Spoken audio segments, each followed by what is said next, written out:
Voy a pedir de favor que dos hermanos de protocolo vayan a la oficina, ya los necesitan, dos nada más, y los hermanos que se les entregó también los talonarios de la nueva rifa que va a haber este mes, de este mes hasta diciembre.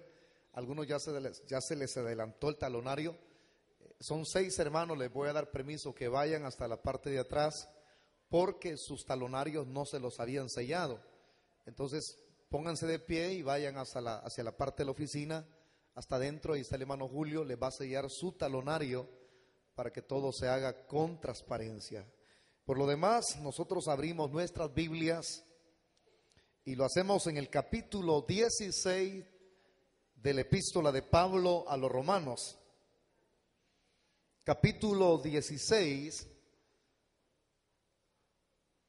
Estaremos estudiando el verso 25 al verso 28. Son 3 textos los que vamos a compartir.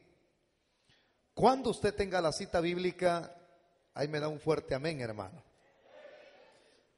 Gloria a Dios.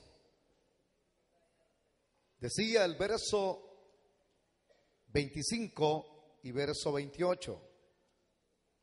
Ahí vamos llevando la secuencia de los estudios. Capítulo 15,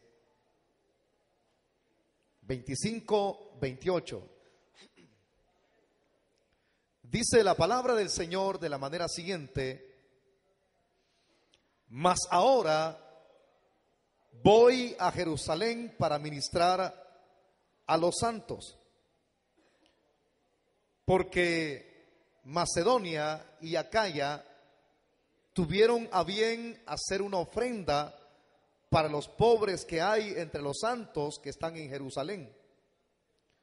Pues les pareció bueno y son deudores a ellos, porque si los gentiles han sido hechos participantes de sus bienes espirituales, deben también ellos ministrarles de los materiales. Así que cuando haya concluido esto y les haya entregado este fruto, pasaré entre vosotros rumbo a España. Por favor, tome su asiento si es tan amable. Los demás no se vayan a mover, sino regáleme 45 minutos. Apague su celular. No queremos que usted esté en contacto con ninguna compañía telefónica, ni con mucho menos con ninguna persona, ya que este momento lo dedicamos al Señor y para nosotros mismos que venimos a aprender más de la palabra del Señor. Creo que los estudios del día martes, si llevamos la secuencia debido de estos estudios, vamos a hallarle comprensibilidad y vamos a sentirlo como un plato exquisito. Pero si somos de aquellos que estamos actuando como los saltamontes, un martes sí, un martes no, un martes sí, un martes no. Entonces mi recomendación es que para entender los estudios, compre las grabaciones, porque yo bien pudiera dárselas escritas, pero no, los estudios son reservados, únicamente se graban, y quién sabe que volvamos a estudiar Romanos, porque es la única ocasión en la cual nos hemos dedicado a estudiar este libro, porque nos hemos comprometido a estudiar todo el Nuevo Testamento. Pero para aquellos que les gusta llevar un orden, si usted se recuerda, lo que vamos a proseguir hoy es el estudio de 6 características, o aparte de llamárseles características, se le llama 6 elementos que se observaban en el ministerio del mismo apóstol San Pablo, pero que no también deben de ser evidentes en la vida de Pablo esas características, sino que también deben de ser evidentes en la vida de todos aquellos que también seguimos las pisadas de Jesucristo. No solamente esto se torna en un aspecto exclusivo en la vida de solo los que han sido llamados a ejercitarse en un ministerio, sino aquellos que somos discípulos del Señor. ¿Cuántos son discípulos del Señor aquí? Entonces usted debe de reflejar también estas 6 características o estos 6 elementos. Ahora, ¿por qué es necesario reflejar estos 6 elementos o 6 características en la vida nuestra? Porque toda aquella persona que camina en obediencia a los preceptos o los mandamientos del Señor, entonces esa persona está comprometida desde ese momento a hacer la voluntad del Señor. O sea, esto no es broma, no es que voy a probar a ver si me resulta o pues lo voy a intentar. No, aquí no se intenta. Aquí se decide uno a hacer la voluntad del Señor. Entonces, para ello comenzamos a estudiar hace unas semanas atrás algunas de esas características, las vamos llevando o las vamos enumerando una a una, porque no podemos estudiarlas todas.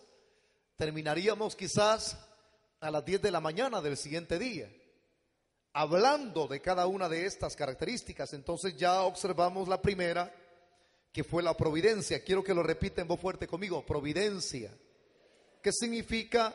El cuidado absoluto de Dios hacia nuestra vida. Y la otra característica que veíamos era la segunda, la planeación.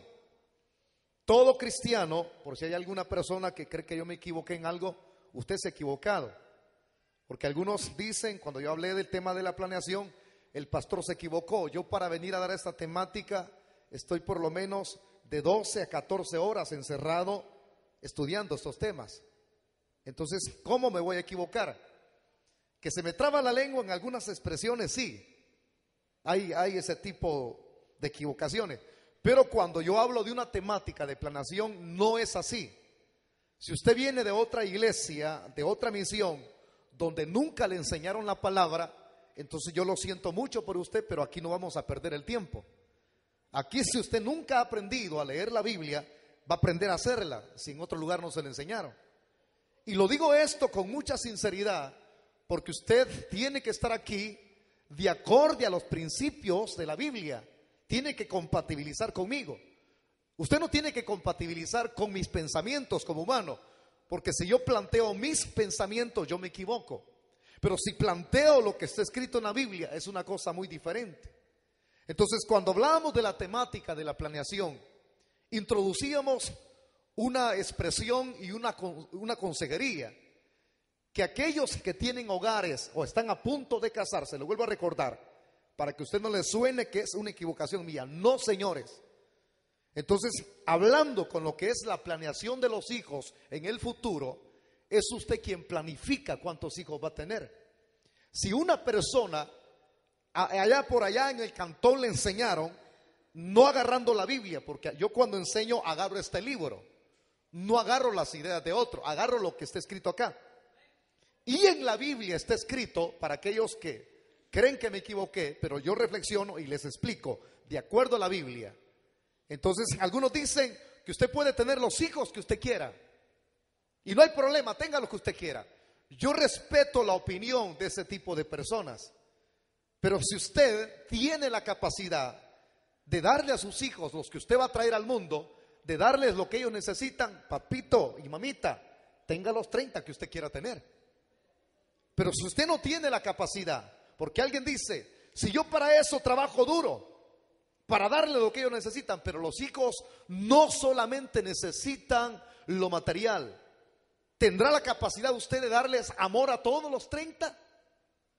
¿Tendrá la capacidad de darles muda ropa cuando el montón de muchachitos andan todos chorreados de tanto frijol que les curre? Y hay padres que son tan irresponsables que ahí están los $2, mujer, ahí ves qué hacemos con los 30 cipotes. El hombre es fácil. ¿Podrá darles?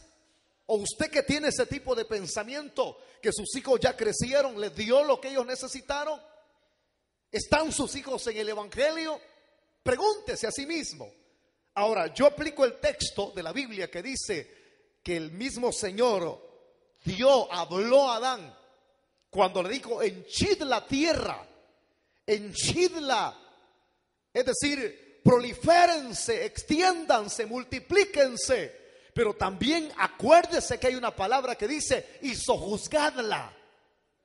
Es decir, que yo tengo que tener dominio. No la tierra tiene que henchirme a mí, sino yo sojuzgar la tierra. Soy yo el que tengo que tener dominio. No, hombre, si mi esposa, por ejemplo, no hubiera tomado la decisión, ya tuviéramos 20. La empresa se cerró, señores, porque eso teníamos la capacidad nosotros. O sea, si alguien tiene ese tipo de pensamiento y tú tienes la capacidad, y allá le han dicho por allá, no, 40 con los que Dios dé. No, hombre, hijo, usted no ama a su esposa, ni quiere a sus hipotes que trae el mundo, porque usted no tiene la capacidad. Con 2 no aguanta, y tiene aquel pensamiento hueco y vacío que muchos tienen. Tengo 3 varones y 3 hembras, pero a las hembras no hay que darles estudio, porque ¿para qué? Otro se la va a llevar. Usted tiene un pensamiento retrógrado, hijo. Si a todos los hijos se quiere por igual y a todos hay que ayudarles. Pero si uno sojuzga, si uno tiene la capacidad, por eso es que cuando aquí hay muchas personas que se van a casar, ustedes desde ya tienen que planear, y recuerdo el tema, tienen que planear. Uno anda de novio, mire hijo, ¿usted cuánto gana? Pregúntele a Cipote ese cuánto gana y no trabaja, no se case. Cipote Jaragana anda buscando usted, no hombre señorita, ¿qué le pasa? Entonces, y también cipotes que andan buscando cipotas que el atractivo de lo físico se acaba. Cuando uno ya tiene la novia y sabe lo que quiere, porque el noviazgo no es para probar, el noviazgo es la preparación para casarse. Si alguien me pide noviazgo allá en la oficina, le digo, ¿cuánto tiempo me le va a poner a la señorita para casarse? 4 años, vaya a bañarse, le dije yo. El noviazgo no es eso. Es que estoy estudiando, pastor. Entonces estudie, primero prepárese y luego tenga marido o novio. No le gusta a los jóvenes, pero eso soy yo. Ese es su pastor. Y yo no voy a permitir que alguien me esté ahí llevándome la delantera y diciéndome, pastor, 5 años. Hijo, a los 5 años ya tener 5 años el cipote. La carne es carne. Muy cristiano puede ser alguien, pero cuando alguien tiene novia o novio, tiene que besar, tiene que tocar. Un beso enciende el cuerpo, enciende todo el demás mecanismo. Dejémonos de cuentos, jóvenes. Si yo estuve en su lugar, hombre, de allí vengo yo, que el papá me dio cruza. ¿Ah? Por eso es que se pone un tiempo prudencial, corto, no extenso, porque el muchacho la va a buscar escondida, aunque trabaje él o ella, se van a ver escondidas. Entonces un besito, comienza con el besito, y tan rico que unos besos dárselos a la esposa y a la novia. ¡Ja, calles! Se sacude. ¿Ah? Los más viejos no se ríen, ¿verdad? Como ya pasó por eso usted. Y las que van comenzando, va a tener edad, niña va a tener edad, ahorita lave bien los trapos. También los hipotes, ¿verdad? Entonces, en el noviazgo reflexiono, para terminar el tema y la reseña, uno planea. Nosotros con mi esposa planeamos cuántos hijos íbamos a tener cuando andábamos de novio, hasta el color de los hipotes. Bueno, lo primero que me preguntó es, a saber si van a ser igual que vos, me dijo. Y por ahí salió alguien, usted siempre hay gente meque que dice, si se parecen al hermano Wilber van a ser feos. Ay, Dios mío, dije, señora, así dijeron, ojalá que se parezcan a ella, dijeron. Bueno, lamentablemente los 3 hipotes parecen a mí. ¿Qué voy a hacer yo, pues? Entonces uno planea, pero nosotros planeamos, óigame bien, 2, fíjese, 2, pero se nos pasó la mano. De ahí para allá ya no podíamos. Mi economía, yo no era pastor, mi economía no me alcanzaba, la chiva no me alcanzaba. ¿Acaso alguien no es inteligente para reflexionar en esta temática? Entonces, cuando se habla de planación, para que usted no se la vea de palitos, tiene que planear, tiene que ser inteligente. Los mundanos son más inteligentes que nosotros. ¿Sabe cuántos hijos les permiten en Europa, en Canadá? ¿Por qué están emigrando salvadoreños, familias salvadoreñas a Canadá? ¿Por qué? Porque allá las familias planean uno nada más. Y como los salvadoreños son como cuyos, vayan a 3 salvadoreños, dicen, y rápido, hermano, como llevar 2 ratas. Se llena el montón de conejos. Hombre, Somos cristianos en chi de la tierra, pero sojuzgarla. Si a alguien le interesa discutir esto conmigo, hijo, yo le recibo y le planteo en base a la Biblia.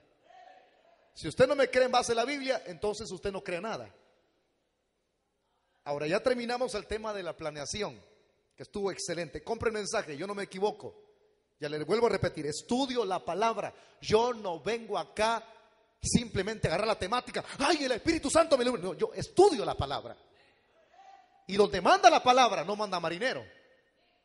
¿Me está escuchando? Entonces, el tercer tema que vamos a desarrollar hoy va a estar similar al de la semana pasada. El tema de hoy, como son 6 características, vamos a ver la prioridad. Así como hay providencia, así como hay planeación, así también hay prioridad. Ahora, la pregunta sería, ¿por qué se tiene que mencionar la expresión prioridad? Bueno, para poder explicárselo, yo necesito llevarlo a la introducción primeramente de esta temática. Primero, Pablo ilustra este tercer elemento o esta tercera característica, y esto lo hace, hermano, para que nosotros, como creyentes en el Evangelio, como creyentes en Cristo, cumplamos con fidelidad el llamado, el cual Dios desde que nacimos ya nos estipuló. Ahora, usted me preguntará, ¿yo he sido llamado para algo, pastor? Claro que sí. Cuando uno, hermano, no entiende qué es el llamado, bueno, hay textos en la Biblia que dice, y de la manera siguiente, usted va a entender qué es el llamado. Y lo dice muchas veces literal, o en veces se necesita explicar la expresión. Cuando habla, por ejemplo, de vocación, está hablando de llamado. Hay un texto que se aplica en la Escritura y dice, Pablo, llamado apóstol de Jesucristo. Entonces está diciendo que la vocación de Pablo es ser un apóstol. Todos cuando nacemos con un llamado. Lo que pasa es que no lo experimentamos ni lo reconocemos en el momento. Esto se va reconociendo posteriormente cuando usted va caminando en el Evangelio. O sea, si está en el mundo, usted nunca va a entender su llamamiento, su vocación, para qué nació. Porque algunos en el mundo decimos, yo nací para ser como Pelé. Algo otros decimos, yo nací para ser como Maradona. Otros dicen, yo nací para ser como, bueno, para ser un bolo. Mire qué profesión usted. Otros dicen, yo nací para ser una modelo de revista, para enseñar los chilillos. Mire qué profesión usted. Y todavía algunas cristianitas siguen diciendo, yo nací para ser como Talía, para bailar como Culebra. No, usted no entendía antes su vocación, pero ahora sí la va a entender. Usted y yo hemos sido llamados por el Señor. Levante su mano fuerte y dígalo fuerte a voz en cuello. Yo he sido llamado a ser evangélico. Entonces usted está diciendo, yo ahora entiendo que mi vocación es el haber estado en esto y terminar en esto, porque esta es nuestra vocación. Ahora, si esta es nuestra vocación, por eso es que nos gusta estar aquí. Cuando la vocación de alguien no es esta, no dura ni 2 semanas ni 2 años aquí. Por eso es que usted de repente ve un montón de gente acá y en veces va a ver que hay gente que anda en el mundo. Bueno, y uno se pregunta, ¿qué pasó con aquellos hipotes que venían? ¿Qué pasó con aquellas señoras que venían a la iglesia tan afanadas que se miraban y lloraban? Pues esas lágrimas eran de cocodrilo. Ese afán era superficial, porque el afán de una persona que no ha sido llamada es superficial, llora de puro gusto, remordimiento. Pero cuando es un afán verdadero, que las personas lo hacen genuinamente, con ahínco, eso no pasa. Por eso es que la Biblia nos habla a usted y a mí, nos dice, deleítate en Jehová. ¿Cuántos se deleitan en el Señor aquí? No, hombre, yo no cambiaría esto por nada del mundo. Mi deleite es predicar. Si me agendizan todo el año, yo voy a predicar. Alguien me dijo hoy desde Armenia, porque tengo varias campañas en Armenia, me dice el hermano que me llamaba a mediodía, pastor, me dice, lo han estado acá notificando a través de la televisora, de un canal por cable, por la radio, aquí en Armenia, y me dice, ¿cree que va a poder venir esa próxima vez a pesar de tantas veces? Y vengo yo le digo, es que mire, varón, le digo yo, esa es mi vocación. Pero su garganta, no, mi garganta ya está apta para eso. Si yo descanso 2 semanas me da cáncer. Cuando yo descanso 3 días me da calentura. ¿Por qué? Porque esta es mi vocación. Aunque con gallitos, ahí estoy exhortando. Aunque me canse y a veces me da mareo cuando ministro, pero ahí seguimos adelante. El Señor me inyecta fuerzas, el Señor me inyecta vitaminas, porque lo que viene de arriba da poder a aquel que ha sido llamado para hacer la obra de Dios. Entonces, cuando usted ha sido llamado, ¿podrá sentir desánimo? Sí. Pero usted supera el desánimo. Lo hace a un lado y dice, desánimo, ahora que el año va culminando, lo siento mucho, desánimo, pero de mí no te apropias. Y sigue adelante. Pero hay gente que solo desanimada pasa usted. Yo no sé por qué solo desanimado paso yo, pregúntese. ¿Ha sido llamado a esto? Entonces el que ha sido llamado a esto se deleita, disfruta la hora, las 2 horas que está aquí. Se goza el estar a la par del hermano que está a la par suya. Alaba a Dios, no se queda puro momia. Se deleita en la palabra. Participa en lo que se da dentro de la iglesia. Pero el que no ha sido llamado a eso todo el tiempo va a pasar refunfuñando como que fuera coyote. Ay, a mí no me parece lo que dicen aquí. Todo el tiempo, todo el tiempo. Va a ser como los mexicanos del norte de México. Ay, hombre, órale, esto no me parece a mí, hombre. ¿Por qué están haciendo esto, hombre? El mexicano del norte así habla. Porque en cada estado de México se habla diferente. A uno encantadito, allá en el Distrito Federal un poco cantadito. Pero por allá, órale, hay algunos que no se les entiende nada a usted. Entonces hay cristianos que no se les entiende nada. No se les cree que han sido llamados a esto. Entonces el que ha sido llamado, a través de ese llamado que ha recibido, esa persona establece prioridades. Ahí vuelvo a mencionar la expresión. Ahora, ¿por qué establece prioridades claras?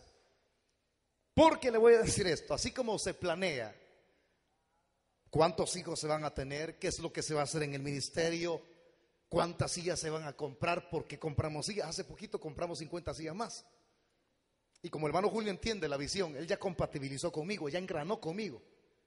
Y me dice, pastor, por allá venden 50 sillas metálicas, no tenemos pisto, cómprela, le dije yo. Él no me dijo, no tengo. Él sabe que tiene que ir a fiar, o sea, prestar el pisto para comprar la silla. Entonces él hace cálculos, a tanto me las van a dar, entonces las compró. Ya hay 50 sillas más. Pero ahora, si se le presentara la oportunidad y me dice, pastor, allá vende 250 sillas más, ¿qué le dijera yo? Cómprela. ¿Por qué? Porque yo ya planeé, ya Dios me dio su providencia. Y mi ministerio no está en las manos de un hombre. Mi ministerio está bajo el cuidado de Dios. Señores, tenemos mucho para rato aquí.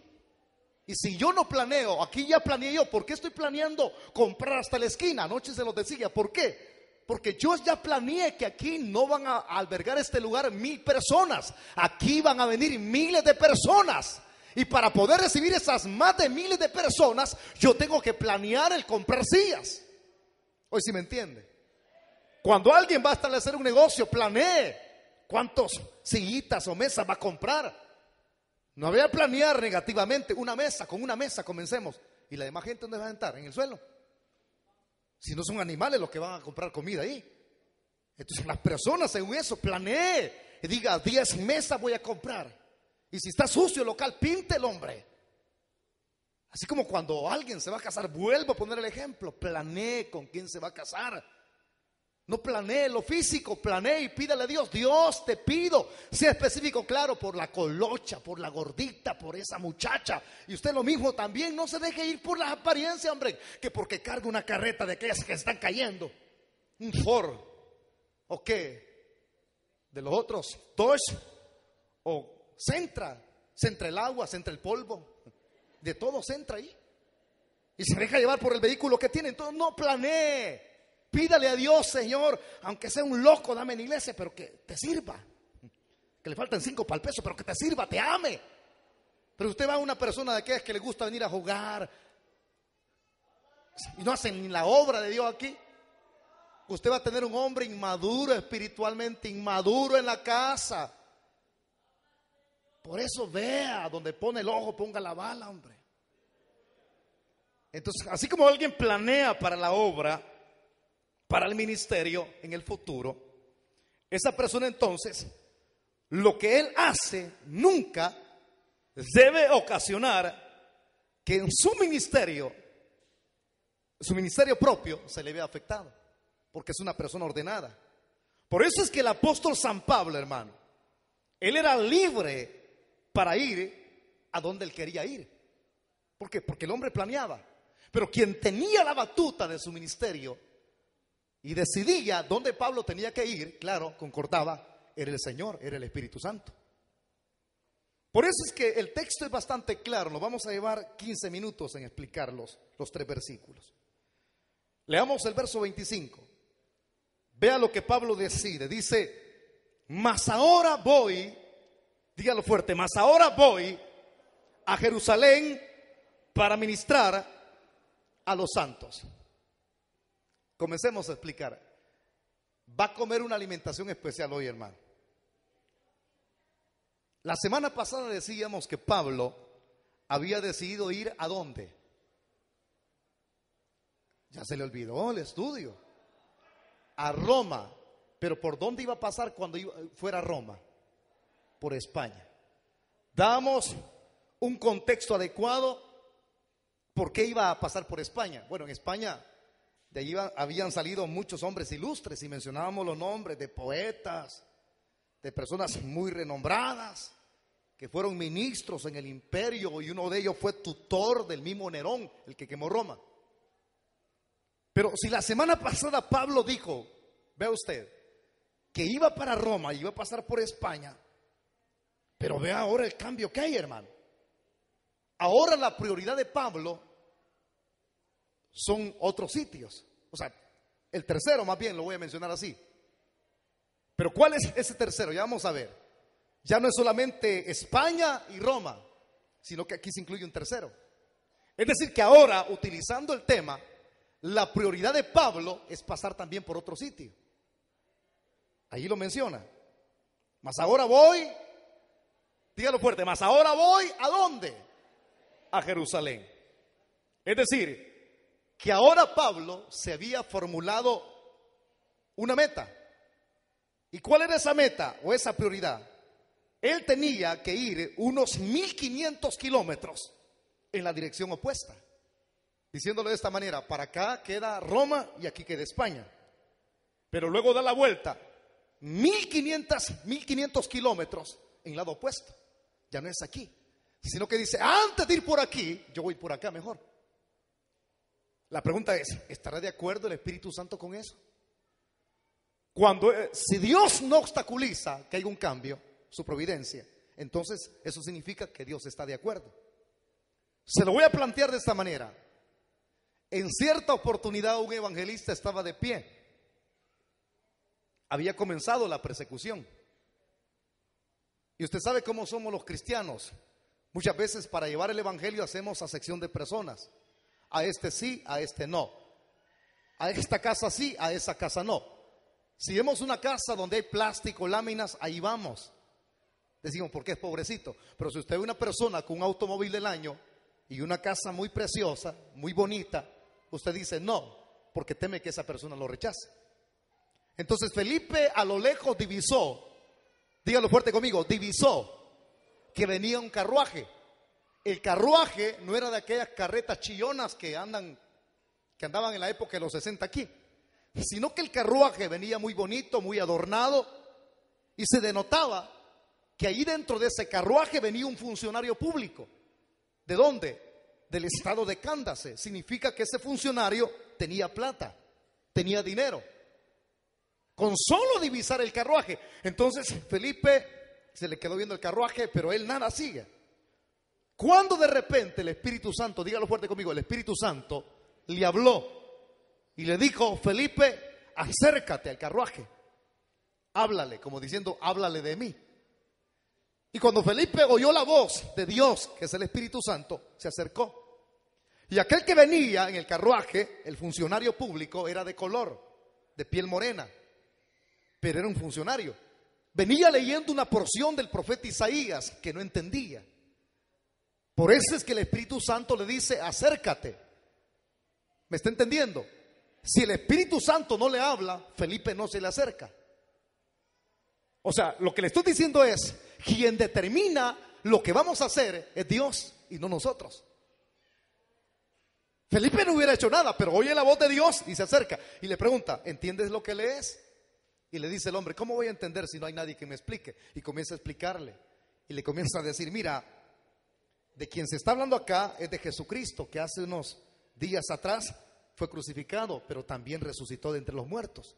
Y quizás el hombre preguntó: ¿y a dónde está él? Ah, ¿quiere que te explique? Él, como es Dios, ascendió a la diestra de Dios Padre Todopoderoso.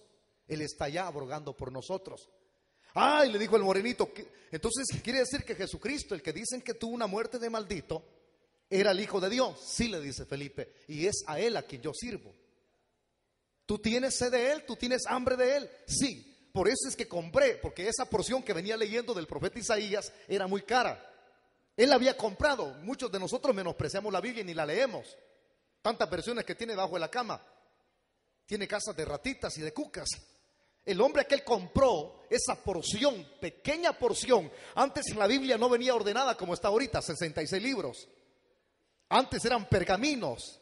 Un pergamino era creado por papiros, cortezas de árboles, o podía ser de piel, precisamente el papiro, de piel de animales. Se disecaba, se raspaba bien y se colocaba en el sol. Cuando ya estaba preparada entonces el papiro, entonces ahora podían escribir a tinta. Eran duraderos ese tipo de pergaminos. Y luego se le colocaba un rollito de un pedazo de palo y se enrollaba. Ese es pergamino. Entonces aquel hombre había comprado esa porción. Y viene el hombre y dice: bueno, yo tengo sed de él. Y entonces había un pequeño laguito ahí y le dice: ¿puede alguien impedir que yo me bautice si ahora he aceptado a Cristo? No, hombre, le dice Felipe: ahorita mismo venite y vamos a bautizarte. Y se bajaron del carruaje y lo bautizó. Cuando lo saca del agua, ya habiéndolo bautizado, dice la Biblia que el Espíritu Santo lo arrebató y lo llevó a una ciudad llamada Azoto. La idea de esto es, de este ejemplo: Dios le ordenó a Felipe. Si él no me hubiera movido. Un día de estos voy a predicar en otra porción. Pablo sentía deseos de ir a 2 sitios geográficos y el Espíritu Santo le impidió, porque en ese momento tuvo un sueño, una visión. Visión es sueño, es éxtasis, ese es el significado. Entonces, cuando tuvo la visión, ahí salió un varón diciendo, un varón macedónico le dijo: ayúdanos, ven, auxílianos, ayúdanos. Ese varón macedónico es la representación de todos los gentiles en Macedonia. Pablo iba para otro sitio, pero ahora el Espíritu Santo le impide, porque a través de la visión hubo alguien que dijo: auxílianos, ayúdanos. Entonces ya no va a ese lugar porque el Espíritu Santo se le impidió y agarra para este. En el caso de Pablo, si me ha entendido los ejemplos, Dios concuerda con la prioridad de Pablo. Ya va a ver usted por qué. Hay veces, hay ocasiones en que Dios no concuerda con nuestras prioridades. Algunos hacemos planeaciones y tenemos prioridades para hoy en diciembre. Yo creo, diría usted, que pues mi prioridad para antes del 24 es comprar 20 metralletas. ¿Compatibilizará Dios con ese tipo de prioridad? Dígalo fuerte: no. Mire, una prioridad de la carne. Yo creo que hoy en diciembre, yo creo, vieja, así, hablándole en términos legales y en términos de autoridad, nos vamos a divorciar. ¿Cree que es una buena prioridad para un cristiano genuino esa? Dígalo fuerte: ¿acepta eso Dios? No. Si usted cambiara marido hoy en diciembre, ¿acepta eso Dios? Sí, es que el que tengo es flaquito y yo quiero a alguien para que me cubra del frío. Esa no es buena prioridad. Le estoy hablando de prioridades negativas. Esas Dios no compatibiliza con ese tipo de prioridades. Como que alguien diga: yo no tengo que comer, pero ahorita mismo, hijos, espérenme, y agarran un cuchillo. Y ahí dice una persona: deténgase, señora, es asalto. ¿Y por qué lo hace? Le dice la señora. ¿Y por qué a mí? Yo nunca he saltado, pero usted es la primera, porque yo no voy a dejar que mis hijos aguanten hambre. ¿Será eso una buena prioridad? No. Es mejor pedir y no robar. Así lo dice un payaso en el bus. Que ni payaso es, ni cara de payaso se le ve. Rían. Y uno más bravo se pone. Sí, porque nadie van a andar sonriendo con esas plebadas que dicen los tipos. Hay prioridades negativas donde Dios no compatibiliza, pero hay otro tipo de prioridades sí. Entonces, la pregunta es, ¿acepta Dios la prioridad de Pablo de cambiar el rumbo que llevaba a irse 1000 kilómetros al lado opuesto? ¿Acepta Dios eso? Sí. Sigamos leyendo. Mas ahora voy a Jerusalén, ¿para qué? ¿Para qué va Pablo a Jerusalén? Dígalo fuerte conmigo. No, pero grítelo, fuerte, no solo compara y queda usted. La otra expresión, hombre, para ministrar. ¿Ya lo leyó? Dígalo fuerte, pues, para ministrar. Ahora, usted tiene que entender lo que es la palabra ministrar, porque, bueno, yo les he enseñado al principio, cuando tenemos retiros de diáconos, aquí se ministra por los enfermos, ¿verdad que sí? Aquí se ministra por los recién convertidos, por los reconcilios. Y la administración más fuerte y la más dura es cuando hay endemoniados, hermano. Porque hay una lucha tremenda. Por eso le digo, iglesia, levanten la mano. Y nadie, todos así. A mí solito me dejan. Mire, hermano, aquí hay un mover. Cuando traen personas endemoniadas, hay un mover de demonios terrible. Dios me ha abierto los ojos del alma y cuando ministro veo un mover de esos tipos aquí en el ámbito espiritual. Demonios horribles, no veo a la persona, sino demonios. Demonios, así como usted lo oye. No veo la cara de la persona, creo que demonios. Y ustedes callados ahí, hermano, levanta la mano, ayúdame a orar. Y yo solo debatiéndome aquí, fajándome con los demonios. Pero no estoy solo, porque es más poderoso el que está conmigo que el que está en este mundo. ¿Cuántos dan gloria a Dios en esta noche? Entonces, si ahora le recuerdo la palabra ministrar, tengo que darle al menos una definición para que usted entienda mejor qué es la palabra ministrar. Ahora, en el tiempo del término griego, del cual obtenemos esta expresión, ministrar, hay una expresión que ustedes en el pasado, cuando eran religiosos, escucharon. Y es la palabra, dígalo fuerte conmigo, liturgia. Entonces, la expresión liturgia se emplea con referencia a un servicio sacerdotal. Es decir, liturgia, si es un servicio sacerdotal, ¿en quién yo puedo ver ese servicio? En el apóstol San Pablo. ¿Por qué? Porque él ministraba. Pablo iba a ministrar a los hermanos en Jerusalén. Es decir, que él iba a practicar liturgia. Ese es ministrar, la función de un sacerdote, liturgia, ministrar. Ahora, ¿qué es lo que Pablo iba a ministrar en Jerusalén? Bueno, veámoslo en el siguiente versículo, para que usted tenga ya una idea clara de qué era lo que Pablo iba a hacer en ese sitio. Dice el verso 26, porque Macedonia, dígalo fuerte, Macedonia y Acaya tuvieron a bien hacer una ofrenda. ¿Para quiénes? ¿Ya cerraron su Biblia, iglesia? Tuvieron a bien, dice, hacer una ofrenda para los pobres que hay entre los santos que están en Jerusalén. Veamos el panorama histórico, porque para poder entender el texto número 26 tenemos que recurrir al panorama histórico del libro de los Hechos. Y aparte de eso también, bueno, para poder entenderlo, segunda de Corintios 9:7, en la casa usted lo busca y va a usted a observar el texto. Si Pablo cambia de rumbo y su prioridad ahora es Jerusalén antes de ir a Roma y España, entonces, ¿por qué? Porque él dice, voy a ministrar a Jerusalén, hermanos, ahí me hacen espera ustedes porque aquí se necesita liturgia, la administración o la función de alguien que es como un sacerdote. Y si Pablo toma como prioridad Jerusalén, Entonces, la historia misma recalca en el contexto que hubo un tiempo en que Jerusalén estuvo empobrecida. Vino un hambre tremenda a Jerusalén, hermano. Y acuérdense que en Jerusalén, de acuerdo a lo que se lee en las Escrituras, en Jerusalén había una mayoría de cristianos judíos en este lugar. Ahí era donde se encontraba la iglesia madre en Jerusalén. Ahí era donde estaban los apóstoles de Jesucristo. Por eso es que ahí quedaba la iglesia madre. Ahora, si en Jerusalén entonces vino un hambre, vino escasez, la pregunta es ¿por qué vino esa carestía de alimentos, de escasez? Qué buena la pregunta.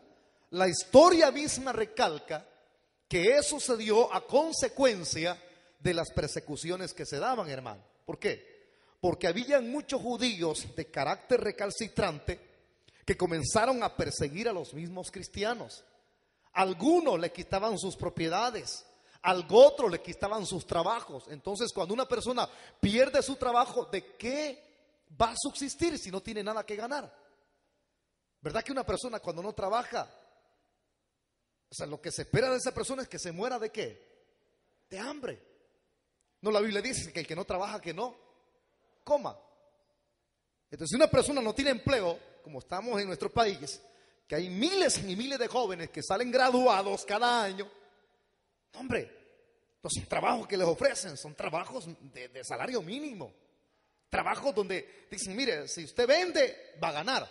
Si no vendo nada, dice la persona, entonces, ¿qué va a pasar? Cómase un chocobanano. Y da lástima ver a muchos jóvenes, personas que comienzan y así trabajan. Pero de algo se inicia.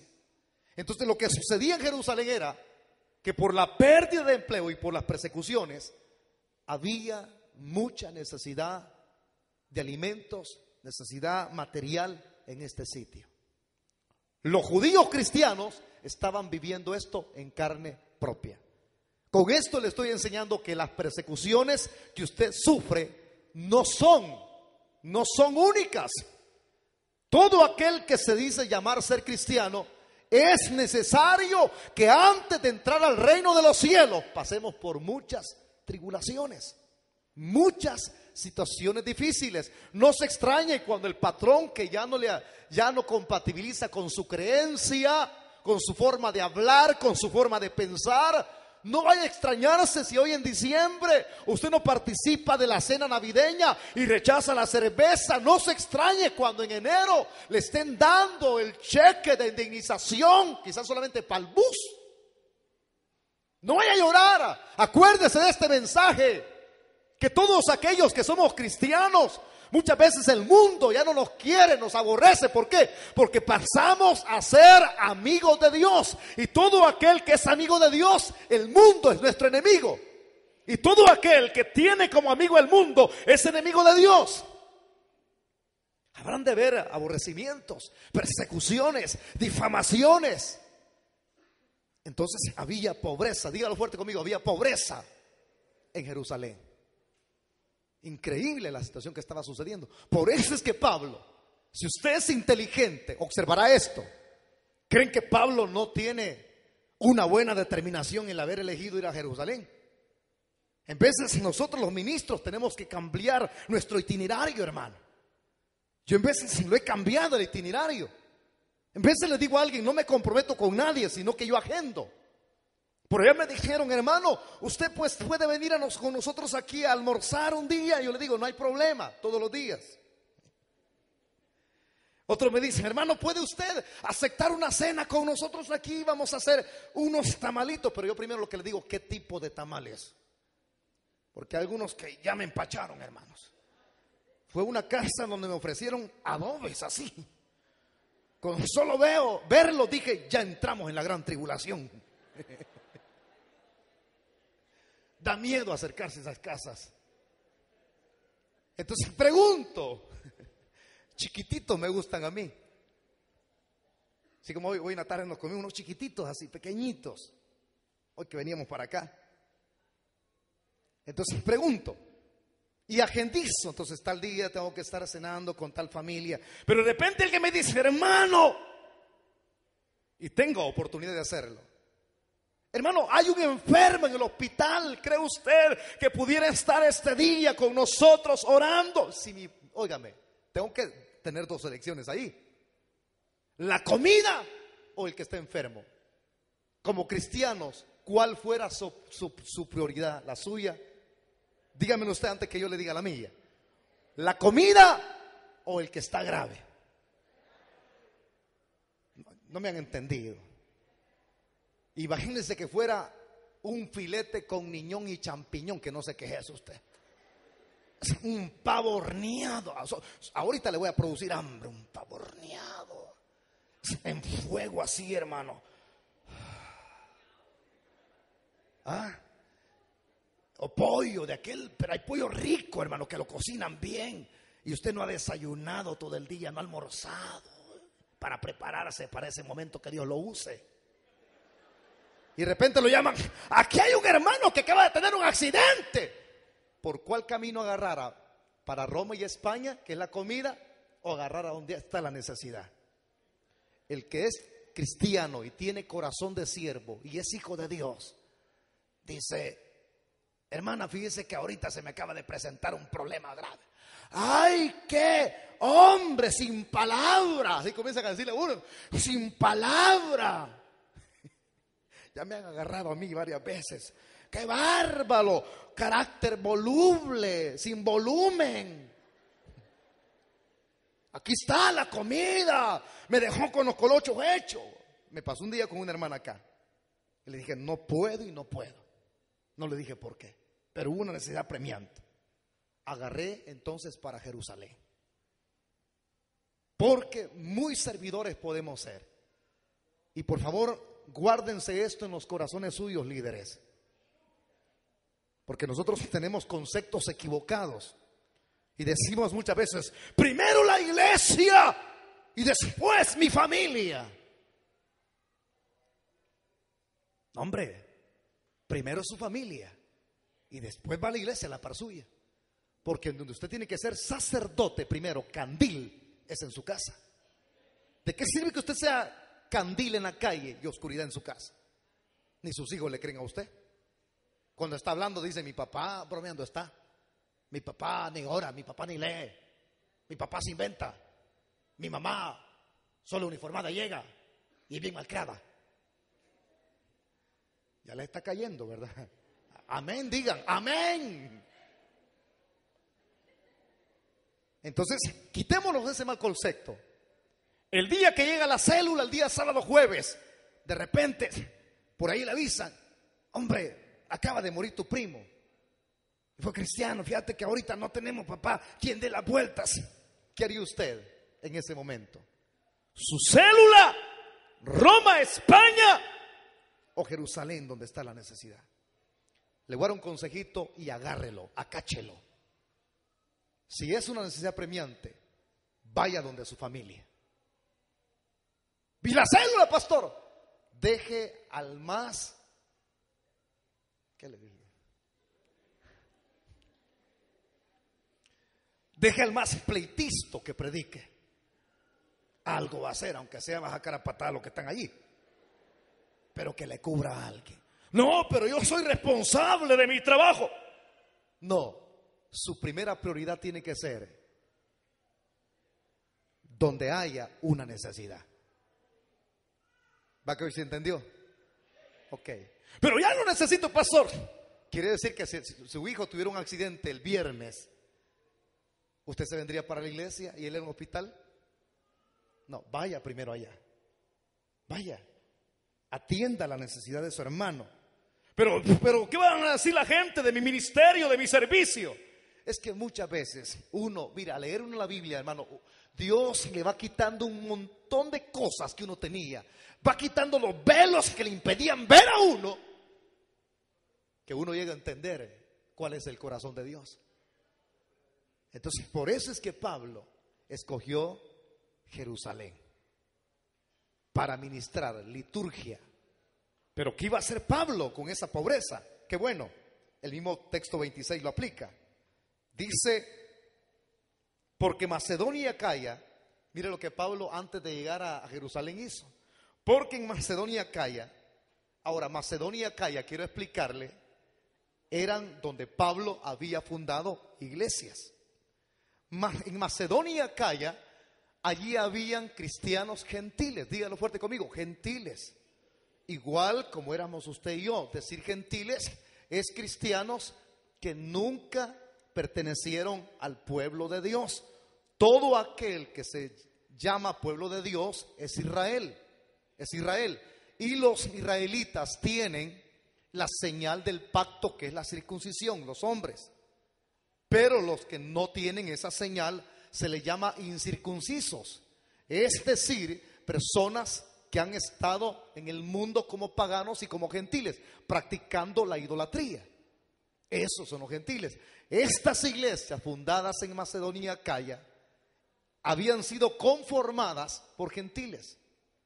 Algunos gentiles no querían a los judíos, y los judíos trataban a los gentiles, como el caso de los samaritanos, como carbón del infierno, como leña del infierno. Pero ahora en Cristo todo cambia. Ya no hay gentiles ni judíos, sino que de ambos pueblos, ya sea gentil, judío o griego, Dios ha hecho un solo pueblo. La iglesia de Cristo no ha sido lavada por sangre de toro, por sangre de caballo, por sangre de cabra. Si nos preguntásemos uno por uno, ¿con qué sangre has sido comprado tú? Todos respondiéramos a una voz y dijéramos: con la sangre de Jesucristo, que tiene poder para limpiarnos de todo pecado. ¿Cuántos hemos sido comprados a precio de sangre? ¿Acaso no lo dice la Biblia así? Dice que no hemos sido comprados por precio de cosa corruptible, como oro o plata, sino con la preciosa sangre de Jesucristo. Así que aquí ya no hay, hermano, diferentes estratos sociales. Tú eres de allá de la clase alta y yo soy de la clase baja. Aquí en este lugar, desde que usted vino a Cristo, todos somos iguales. Amén. Todos somos iguales. Esto es como un revés en la cara de aquellos que tienen ego, orgullo. Aquí no tenemos de qué jactarnos. Todos hemos sido salvos por gracia y misericordia. Si los parámetros se hubieran ajustado al pagar una cantidad, millones, nadie hubiese podido hacerlo. Cristo pagó por nosotros. ¿Entendido, iglesia? Entonces quiero que usted tome en cuenta eso. Ya no hay judío, ni griego, ni gentil. Un solo pueblo, la iglesia comprada con la sangre de Jesús. Y esa iglesia tiene corazón de siervo. Hay frutos. La Biblia dice que el árbol se conoce por sus frutos. Hay algunos que dicen: la salvación es por obra. No es por obras, hijos, es por gracia. Cuando alguien tiene la gracia, tiene la salvación, produce obras, por las cuales Dios, dice la Biblia, ha preparado de antemano para que nosotros las hagamos. Entonces las obras vienen y son aceptables cuando alguien tiene la fe, tiene arrepentimiento, tiene la gracia. Mientras una persona no tenga salvación y haga obra, la Biblia dice que esas obras de esa persona son como trapos de inmundicia. Es decir, trapos llenos de sangre, dice en el hebreo. Por eso, hermano, yo veo un cambio tremendo en el corazón de los hermanos de Macedonia y de Acaya. Porque dice: tuvieron a bien hacer una, dígalo fuerte conmigo, hacer una, fuerte dígalo, hacer una ofrenda. ¿Qué recolectaron? ¿Qué recolectamos nosotros aquí? Ofrenda. ¿Pero qué es la palabra ofrenda? Usted dice: voy a echar mi centavito, y ahí pasa la ofrenda, la ofrenda, la ofrenda, la ofrenda del Señor. El que da un centavo le sale nariz grande. Yo creo que así dice. Ya me pasó eso a mí. A ver cómo dice, pero yo lo he oído en iglesias pequeñitas. La ofrenda del Señor, que da una corita, le cae el pantalón. No acuerdo. No acuerdo. Más o menos ahí anda la cuestión. Entonces, la palabra ofrenda, para que usted tenga un concepto definido, es la palabra que se traduce koinonía. Dígalo fuerte, koinonía, que alude a la idea básica de compartir. Aparte de compartir, la misma traducción también más común que nosotros utilizamos de la palabra coinonía es compañerismo, comunión. Entonces, si usted y yo unimos la palabra, las tres, compañerismo, comunión, ofrenda, ahora, ¿qué es lo que Pablo está haciendo aquí? Lo que Pablo está haciendo es recibir de parte de la iglesia de Macedonia y de Acaya un regalo. Pero ¿qué es ese regalo que está recibiendo? Es un regalo financiero. Pero ¿para quién es ese regalo financiero? ¿Es para Pablo o es para Dios santo? No, hombre, su cuerpo está aquí. Lo demás está en la olla de frijoles allá. Era para los hermanos que estaban pobres en Jerusalén. Entonces ellos habían recogido esa ofrendita. Ese era el medio por el cual Pablo iba a ministrarles a ellos. Es decir, liturgia, ministrar, tomar la ofrenda de Macedonia y de Acaya para llevarla a Jerusalén. El gesto de Pablo y el gesto de los hermanos gentiles demuestra que ellos tienen un cristianismo genuino. Más que hacer lo que hacemos, de predicar, de alabar a Dios, es mejor demostrar el evangelio, pero con hechos, no del diente al labio. Por eso es que cuando Pablo escribe a los Corintios dice: ¿de qué serviría que yo hablara en lenguas o profetizara? Y dice Pablo que uno, el cristiano, a los corintios se lo dice, el hermano, lo que más uno tiene que anhelar, más que profetizar, más que interpretar lenguas, más que tener ciencia, sabiduría, es tener amor.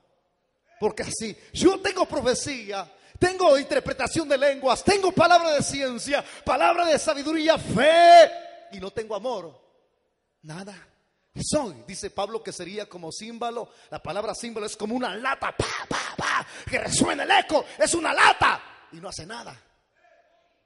El amor es por lo cual se debe de luchar. ¿De qué sirve que usted predique y vea necesidades en su reunión? Cuando usted vea necesitados en su célula, diga en ese ratito: no se limite, hombre. Allá nos pidieron en la iglesia y la gente no va a dar acá. ¿Cómo no? Hermanos, ¿quién de ustedes puede dar $1 para el hermano que ahorita se acaba de pegar un buen golpe en la cabeza y necesita para una curita? No creo que los que estén ahí sean duros de corazón, hermano. Entonces, lo primero que hace es dar una ofrenda, coinonía, tener compañerismo. No, hombre, si aquí todos somos compañeros, toca el que tiene la par y dígale: hoy, dígale, me vas a dar pisto. Ya cayó, mire, no, así, hermano, no voy a comprometerlo. Hoy, dígalo fuerte: hoy somos compañeros, aquí y fuera de este lugar. Vino Pablo y recoge la ofrendita y la prepara. Los hermanos de Macedonia y de Acaya la dieron con todo su, dígalo fuerte, con todo su. Hermanos amados, vamos a recoger una ofrenda de amor. Así dicen las iglesias pequeñas. Y dice: de último, pastor, aquí está la ofrenda de amor. Y uno la abre, 35 centavos. Fue a Guatemala a predicar 2 días. Estuve predicando, fajándome, pagué un microbús. El gasto de los 2 días pagué más de $150 por ir a predicar a Guatemala. En el segundo día tuvimos un accidente. Cuando terminamos la actividad, recoge una ofrenda de amor el pastor y dice: pastor, aquí están 2 sobres, uno para cada día. Y cuando venía yo, abro los sobres para echarle gasolina al microbús donde fuimos y dije: fue el racto del pisto. No venía ni 5, sino que adentro venía una notita que decía: con todo mi amor lo invité.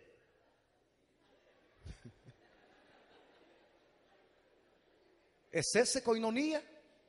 ¿Es eso coinonía? ¿Es eso compañerismo? No hay nada.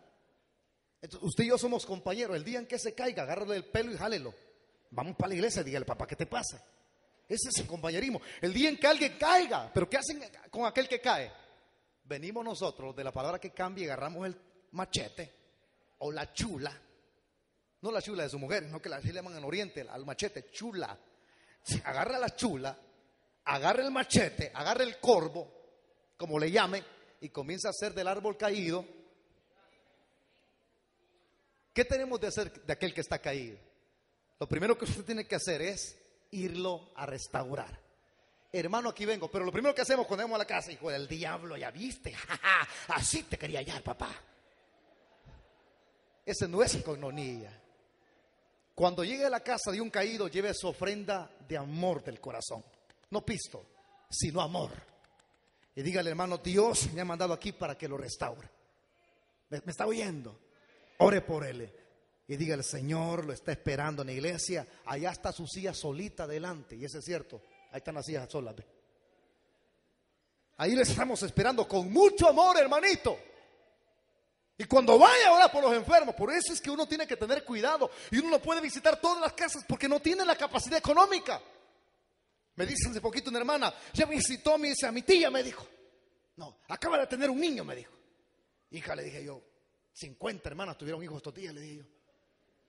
Pero es impresionante, mira, visitó. Y bueno, si yo no tengo la capacidad, yo vivo por fe. Imagínate que visitara 50 hermanas que han criado ahorita en estos días.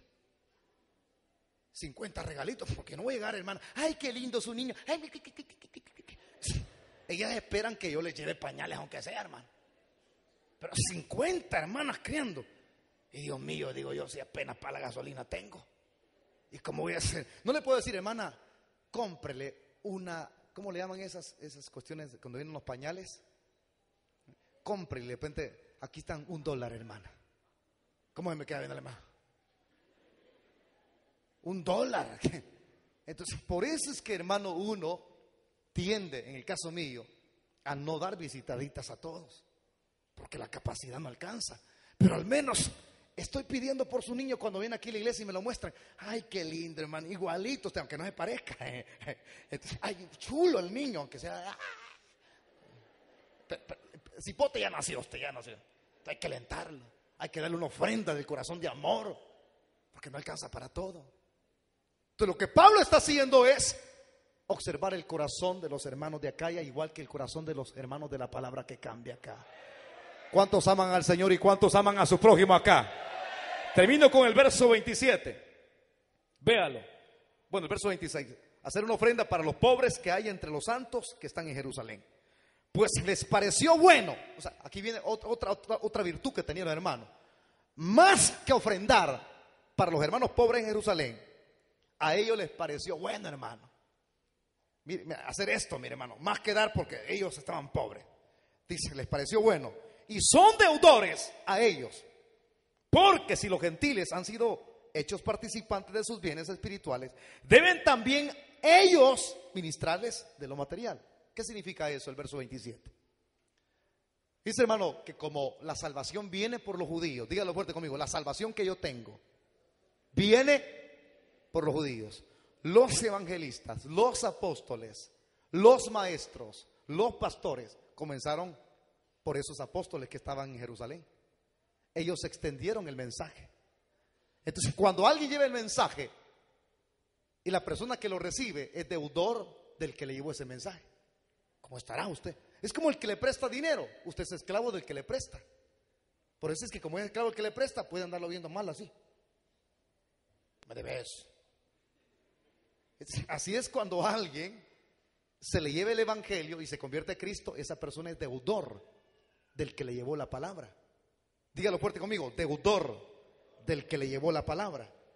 Por eso es que a ellos en lo personal no sintieron obligación cuando Pablo dijo, la ofrenda, hermano, para los más pobres. No, ellos dijeron, no, hombre, Pablo, sin necesidad que nos presione. Qué lindo es eso, hermano.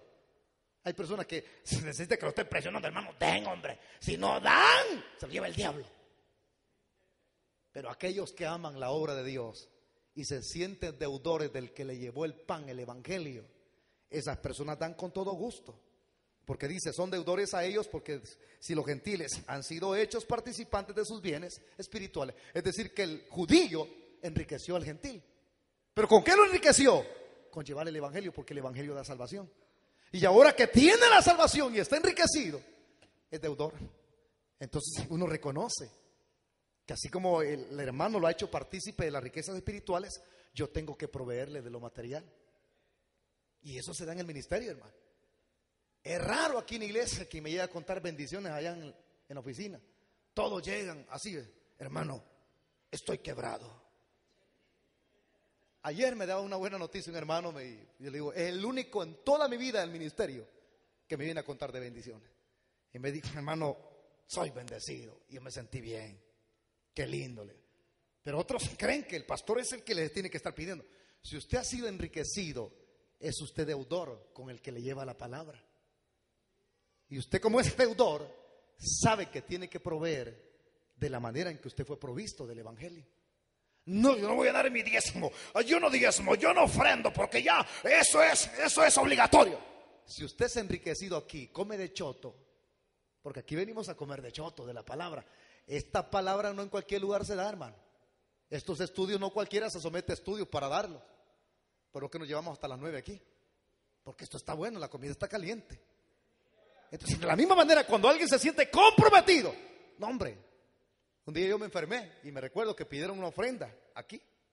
Y llegaron a la casa, hermano Wilber, ahí en la cama estaba yo. Aquí le mandan la ofrenda y fue un hermano. Aquí está. No, hombre, cuando yo vi la ofrenda, yo dije, no, hombre, no lo hubiera hecho, le dije al hermano. ¿Qué van a decir de mí? ¿Quiere que le diga qué van a decir de usted? Me dijo el hermano, que lo aman. Aquí está, yo no quería agarrarla. Tómela, hermano Wilber, tómela. Entonces yo la tomé así, un poquito así, mezquinamente, tómela. Y no tiene más, le dije yo. Por eso es que los hermanos dieron con amor. Y termino con el verso 28.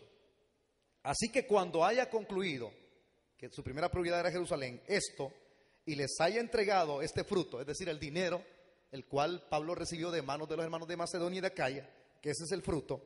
Entonces dice el verso 28, pasaré entre vosotros rumbo a España y luego iré a Roma.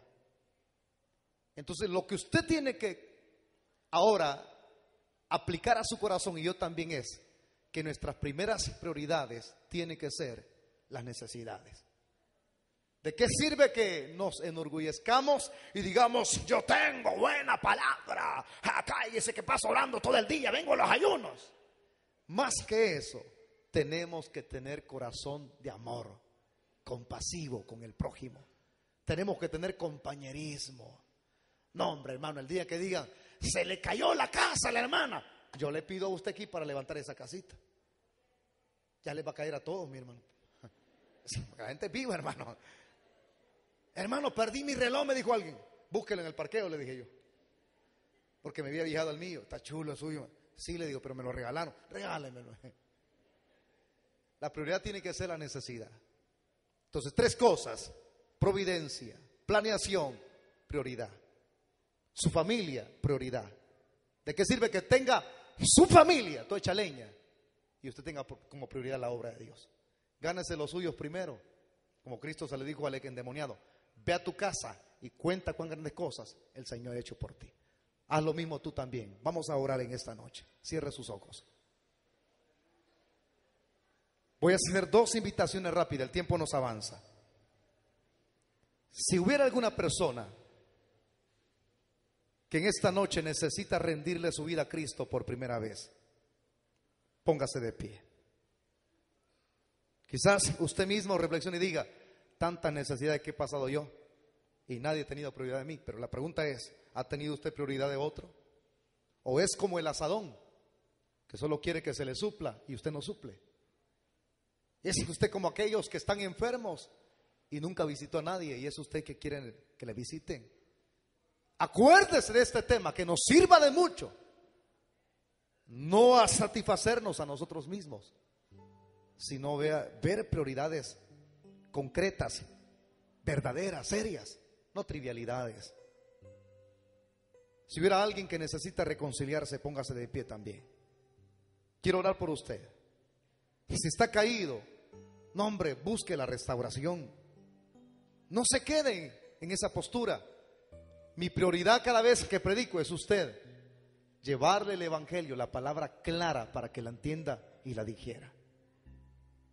Termino ya. ¿Hay alguna persona que necesite rendirle por primera vez su vida a Cristo? Póngase de pie. O alguien que necesite reconciliarse con Dios, póngase de pie. Si usted quizás es uno que no le ha agradado el tema y anda enojado, lo siento mucho. Usted anda mal con el Señor.